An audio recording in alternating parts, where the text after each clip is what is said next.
Prime Minister of Canada, Your Majesty. Your Majesty. Broad smiles and warm handshakes. Soft diplomacy in this aggressive New World Order. Yeah, it's a great treat. It's lovely. We have much to catch up on. Okay. Mark Carney, Canada's new Prime Minister, back in London, strengthening old alliances as his country comes under sustained economic and political attack from its American neighbour.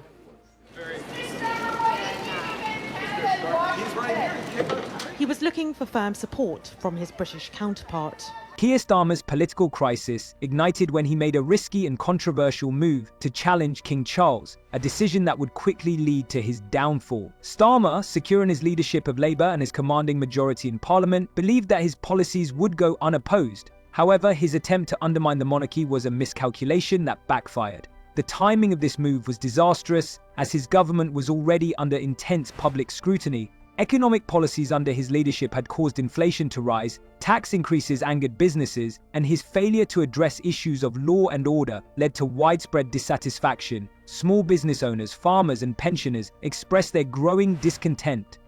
Amid this climate of frustration, Starmer's challenge to King Charles was seen not just as a policy error, but as an attack on the very foundations of British society. His arrogance quickly turned into a full-blown political disaster.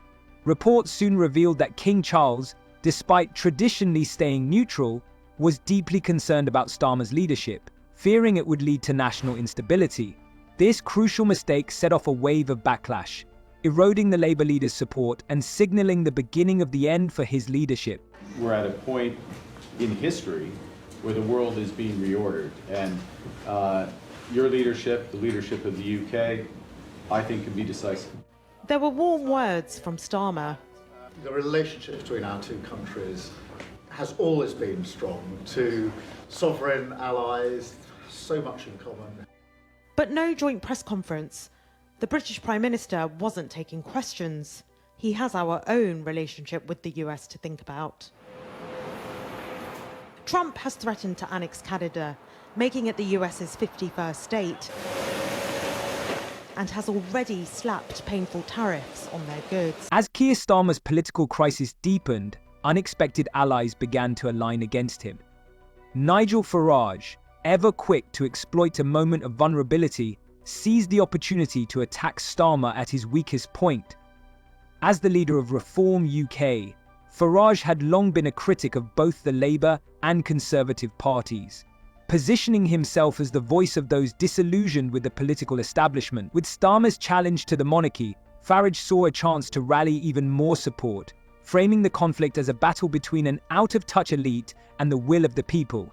This message struck a chord with many who felt betrayed by the establishment. As Reform UK's popularity soared, Farage's leadership of this growing movement became undeniable.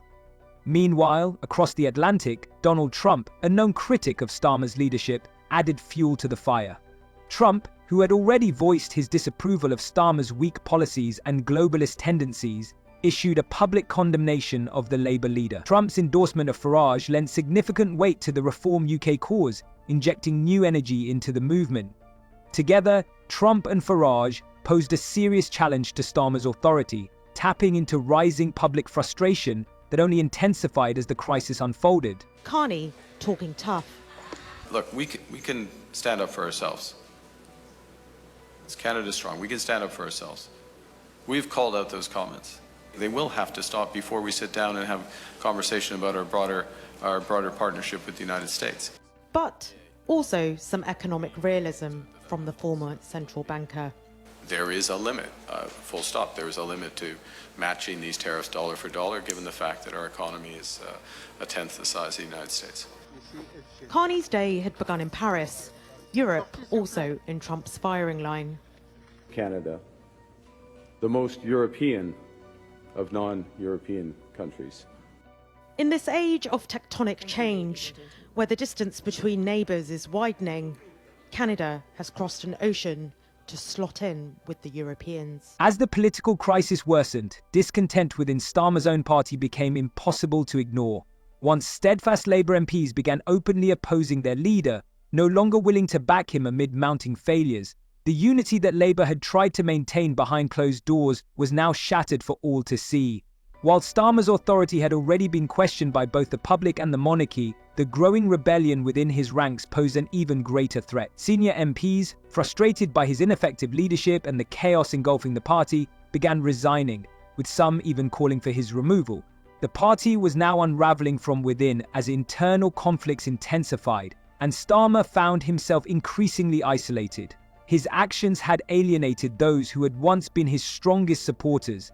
The few remaining loyalists struggled to defend him, knowing that the party's credibility was slipping with every passing day. What had started as disagreements over policy soon escalated into a full-scale revolt against Starmer's leadership style, which many viewed as increasingly authoritarian and disconnected from the needs of the British public. The instability that had plagued his government for months was now threatening to tear Labour apart entirely. Sir Keir Starmer, Your Majesty. Your Majesty. You must be utterly exhausted and nearly on your knees. But not much. Quite a grueling. Yes. Anyway, you're here. Yes. It's a very sort of quick changeover, to say the least. And having to get to grips with everything straight away must be quite exhausting. As Keir Starmer's political crisis deepened, the influence of King Charles unexpectedly became a crucial turning point in the turmoil. Traditionally, the monarchy remains neutral in politics, but reports began to emerge, suggesting that King Charles had grown increasingly troubled by Starmer's leadership. Once seen as a symbol of stability, the monarch started distancing himself from the Labour leader, signalling his disapproval of the direction in which Starmer was steering the country. This shift sent ripples through the UK political scene. The King's withdrawal of support, though subtle, carried immense symbolic weight and marked a significant change in the political landscape. In times of national unrest, the monarchy's backing is often seen as vital for upholding unity and public trust in the government.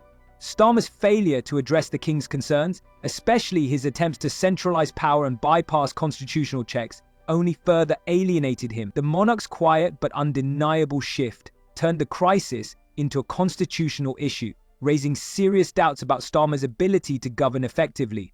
As public trust in Starmer eroded, the fallout became undeniable, and it soon became clear that his leadership was increasingly unsustainable without the legitimacy that the monarchy had once provided.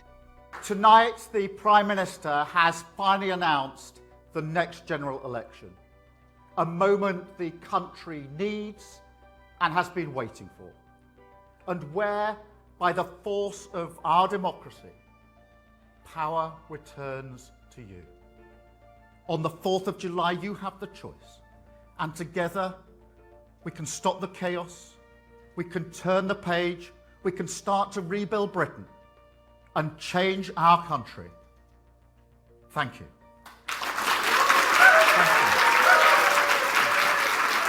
Keir Starmer's political miscalculations had become undeniable as the situation rapidly escalated. Labour's approval ratings, which had once been strong, plummeted to historic lows, while Reform UK under Nigel Farage seized the opportunity to advance. Farage's party, previously considered a marginal force, now found itself at the centre of a growing political movement. The crushing by-election defeat served as a wake-up call for Starmer, shattering any illusion of stability within his leadership. What was intended to be a simple test of Labour's strength quickly became a referendum on Starmer's leadership. The loss was not just a matter of votes, it marked the unravelling of Labour's credibility, while the rise of Reform UK reflected a direct rejection of the political establishment Starmer represented. As public frustration grew, calls for a general election intensified. Disillusioned with Labour's internal chaos and failures, the public turned to Farage and Reform UK as a potential alternative. With Farage galvanising support and Donald Trump's endorsement adding momentum, Starmer found himself trapped. His inability to manage the crisis within his party, alongside the erosion of his support from both the monarchy and the public, made it increasingly clear that his leadership was nearing its end.